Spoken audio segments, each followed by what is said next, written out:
We know how essential running backs are to winning a fantasy championship. So if you're a contender out there looking for some extra running back help, which you probably all are, I have a massive list of players at different price points that I would be shopping for in your leagues in the order that I would prioritize them. So the first grouping of running backs are in what I'm going to call the borderline first category, meaning if you can get them for less than a first, that is a smash accept. But I would be willing to pay a late 2024 or projected late 2025 first if you're that heavy a contender. And the first running back in this category is Josh Jacobs, currently the RB15 from June DLF ADP and is the current RB15 on Keep Trade Cut as well. I am a massive fan of Josh Jacobs at this price point, as we have seen him outperform that RB15 ADP every single year he's been in the league on a points per game basis, except for last year, which even last year, he was the RB18 in points per game. So really, you're just buying into Jacobs at his historical floor from the Vegas Raiders. But now Josh Jacobs is in Green Bay, an offense that over the last 5 years under Matt LaFleur has been uber friendly to the running back position because of the offense's efficiency and explosive capability.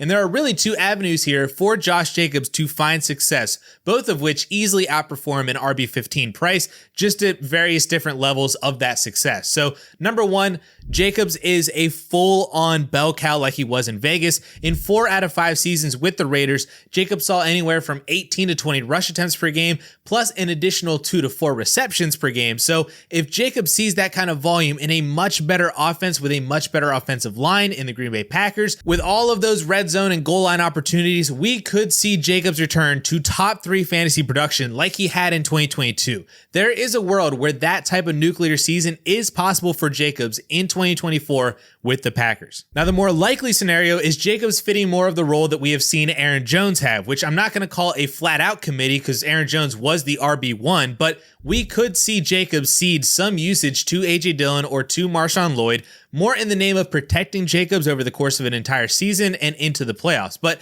I'm not opposed to this usage either, because prior to last season, only one fantasy running back has finished as a top 10 running back 4 years in a row from 2019 to 2023.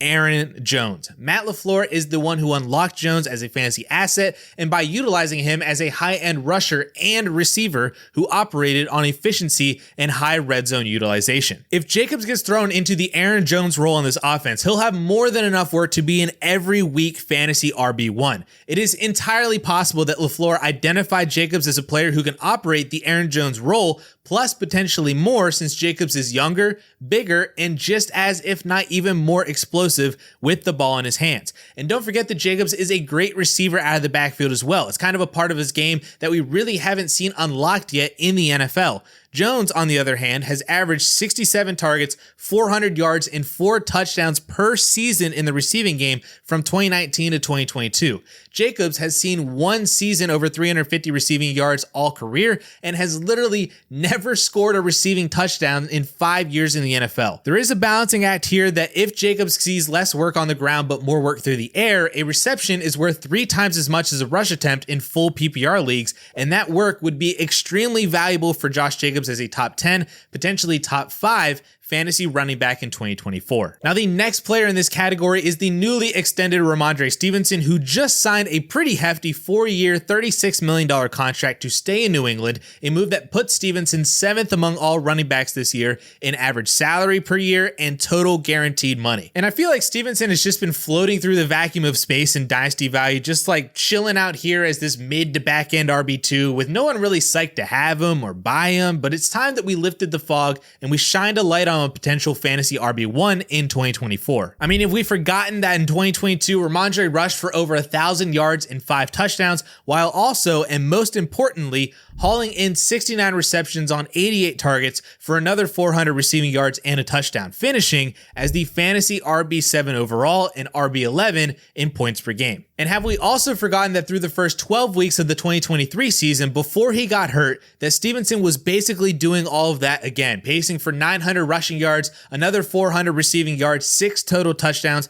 and all of that on nearly 290 total touches. And that was in one of the most dreadful offenses I've probably ever seen, an offense that failed to score more than 7 points in 4 out of those 12 games and more than 17 points in 9 of those 12 games. And I'm not going to say the Patriots offense is going to be light years better this year than what it was last year and make like a Houston Texans 180-degree turn, but you really can't get worse than what they were last year, right? I mean, they massively upgraded the quarterback situation with Drake May. They drafted 2 rookies that I have high hopes for. Plus, they signed KJ Osborne, who was a great wide receiver 3 in Minnesota over the past few years. You get rid of that stale offense that they had, replace it with a coordinator coming from Cleveland with Kevin Stefanski and has worked with Aaron Rodgers in the past. And all of this happened around Rhamondre Stevenson, who has still retained the RB1 role in what should be an improved offense for 2024. I really wouldn't be surprised if Stevenson had like an Alvin Kamara type season from 2023 or a Rashad White style season, thriving on receiving volume while still being the workhorse on the ground,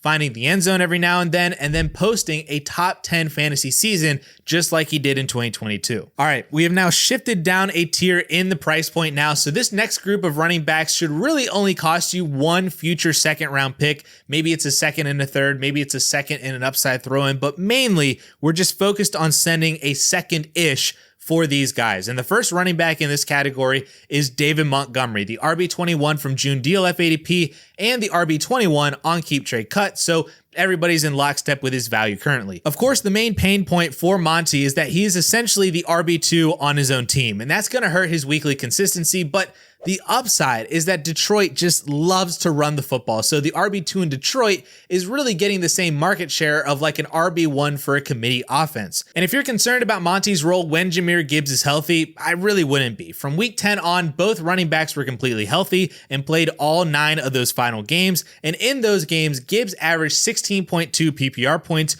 to David Montgomery's 13.6, and Gibbs outscored Monty in just 5 of those 9 games, meaning the other 4 games, Monty was the better fantasy back in this backfield. And even as you look at their game logs, even when Gibbs outscored David Montgomery, it was because Gibbs was putting up 20 or more points, while Monty was putting up 17.5, 17.8, 15 fantasy points. Like, those are still top 15 numbers for David Montgomery in weeks where Gibbs is putting up top 5 fantasy numbers. All of this just points back to the fact that the pie is more than big enough for both of these guys to feed off of. And even though Gibbs is getting a little bit more, Monty is still getting enough to be a weekly fantasy starter. And then we get to the real upside. I'm talking the weeks that Jahmyr Gibbs misses due to injury, which he plays the running back position, so it's very likely that he misses a couple of games every year.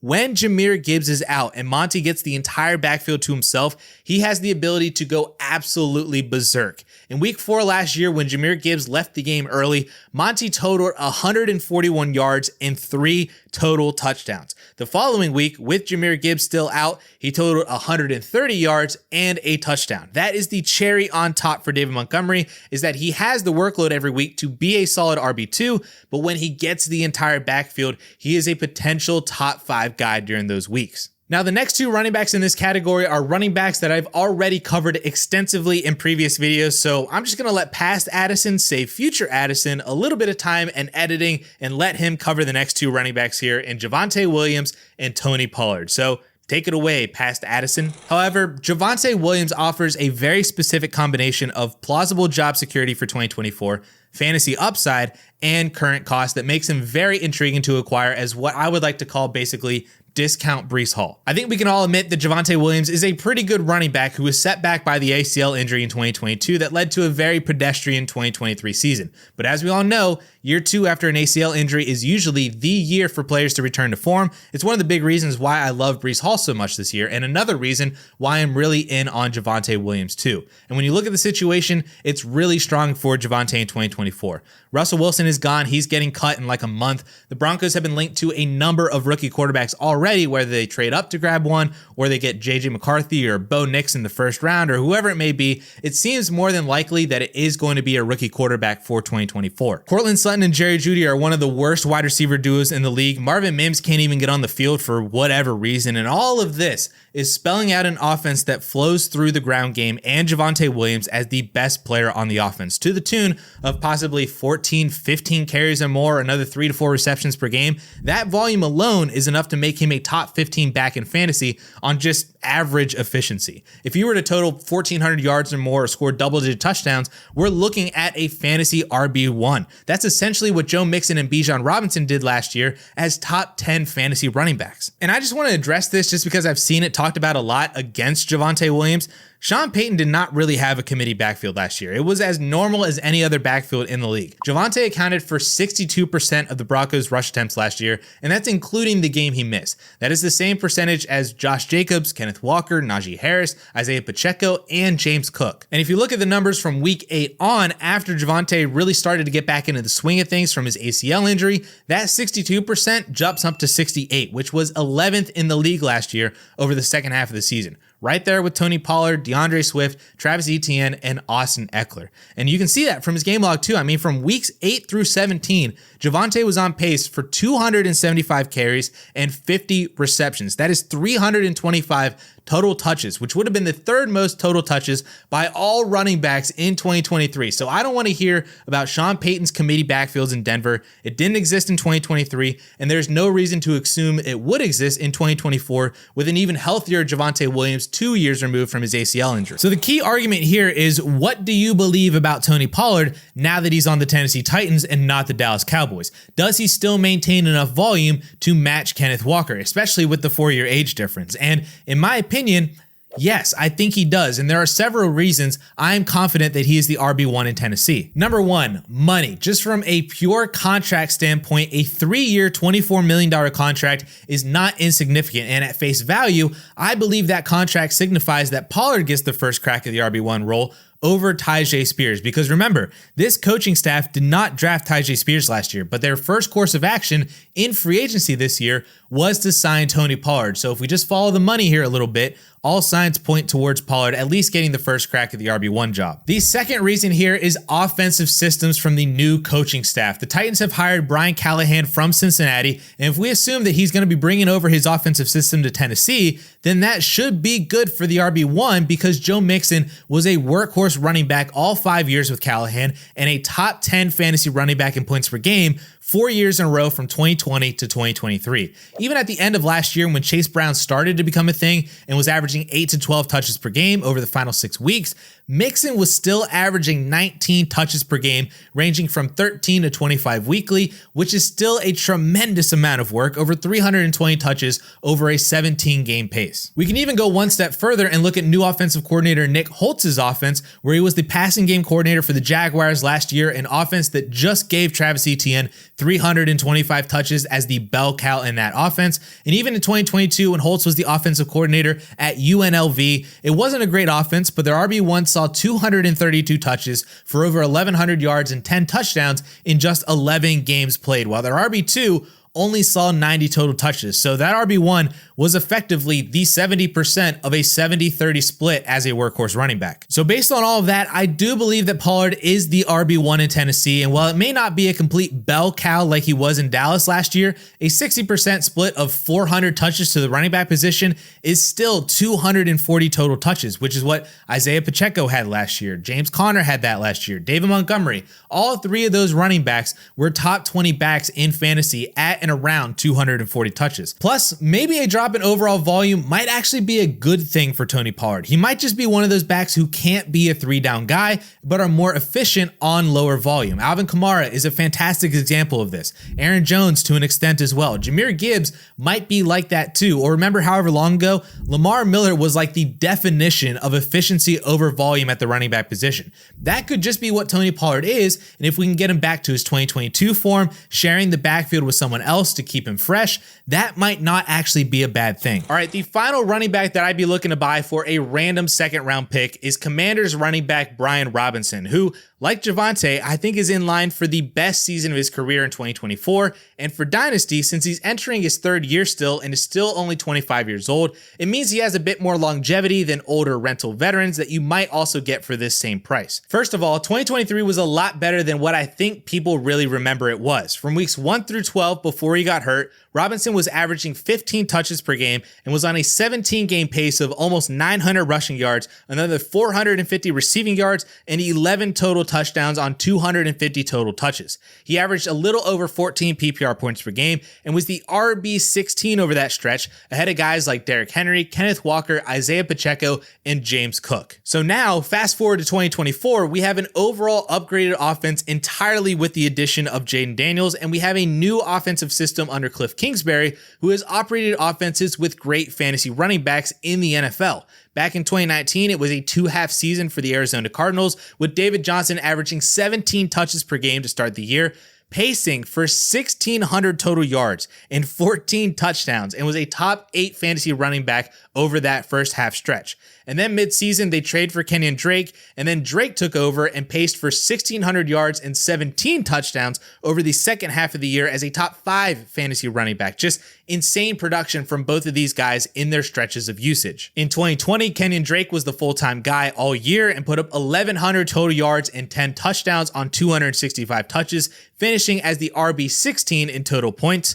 Then in 2021, it is now James Conner's turn. He totals over 1,100 yards and finished as the RB5 overall in fantasy on the back of 18 total touchdowns. And then again in 2022, another 1,100 yard season for Conner, this time only scoring 8 touchdowns, but he was still a top 20 back in total points and was actually the RB10 in fantasy points per game. So when I see players like James Conner, Kenyon Drake, and old David Johnson producing as top 20, even top 10 fantasy running backs in a Cliff Kingsbury offense, I am very interested in what Brian Robinson can do, especially after being a top 16 guy last year prior to getting hurt, and with an RB27 price tag on keep, trade, cut.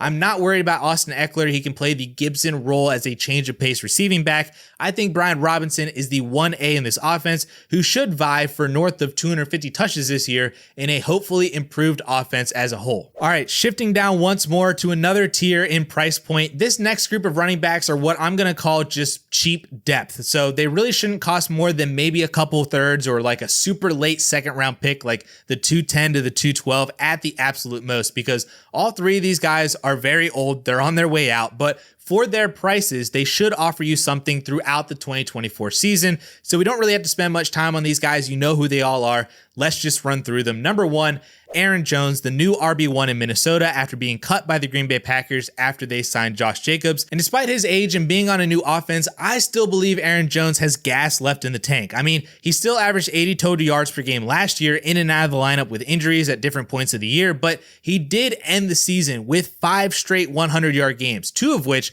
were in the playoffs against the Cowboys and Niners rush defenses. Through those 5 games, he averaged 20 carries per game, nearly 130 total yards per game, and scored 3 times. That is the last that we saw of Aaron Jones before this past offseason at 29 years old, so don't believe he's out of gas, and I'm in on him in Minnesota as a depth running back with RB2 upside. Second on the list is James Conner, who everyone wants to just push aside because of Trey Benson, but don't be surprised if Conner keeps that RB1 workhorse role for 2024 as long as he's healthy. Remember, Conner has done nothing to make the Cardinals stop giving him the ball. He's been excellent for them and for fantasy since 2021, including averaging 24 PPR points per game over the final 5 games of the season last year. Like, he literally won people championships last year with his 26-point performance in week 17. In championship week, 26 fantasy points. Conner has 1 year left on his contract, so you can buy into the narrative that the team wants to run him into the ground before letting him walk and before giving the keys to Trey Benson next year. So